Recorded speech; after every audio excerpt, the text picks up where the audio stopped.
হাব্বাতুন সাউদা বা কালো জিরা এটা অত্যন্ত গুরুত্বপূর্ণ একটি ঔষধ।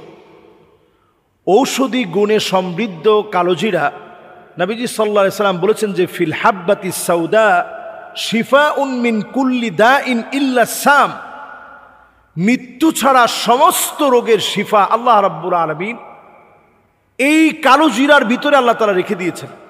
সুবহানাল্লাহ বিহামদিহি। কালো জিরা আপনি কিভাবে খাবেন?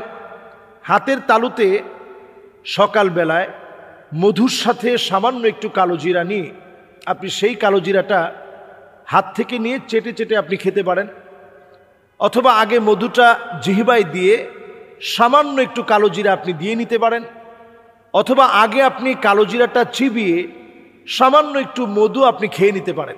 যে কোনো প্রক্রিয়ায় আপনি কালো জিরা প্রত্যেক দিনের খাবারের রুটিন হিসাবে আপনি তৈরি করেন। ভর্তা বানিয়ে আপনি কালো জিরা খেতে পারেন। আপনি যদি ভর্তা বানিয়েও কালো জিরা খান, মধুর সাথে কালো জিরা খান, অল্প কয়েকটা কালো জিরা যদি প্রত্যেক দিনের খাবারের রুটিনে আপনি যদি সম্পৃক্ত করেন, এটা আপনার জন্য এত বেশি শিফায়ের কারণ হবে, রোগ মুক্তি লাভের উপায় হবে। বর্তমান গবেষণা বলছে কালো জিরার তেল মস্তিষ্কের ভিতরে অক্সিজেন সাপ্লাই বাড়িয়ে দেয়। অক্সিজেন সাপ্লাই যখন বেড়ে যায়, নিউরনগুলোকে সক্রিয় রাখে, স্মৃতিশক্তিকে মজবুত রাখে।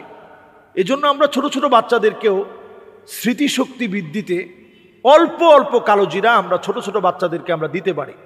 আল্লাহ আমাদেরকে কালো জিরার মধ্য দিয়ে শেফা অর্জনের যে অনন্য সুযোগ রেখেছেন, জ্বর, ঠান্ডা, কাশি, যে কোনো রোগে আমরা কালো জিরা খেতে পারি। শুধু মৃত্যু ছাড়া সমস্ত রোগের শেফা আল্লাহ রাব্বুল আলামিন কালো জিরার ভিতরে রেখেছেন।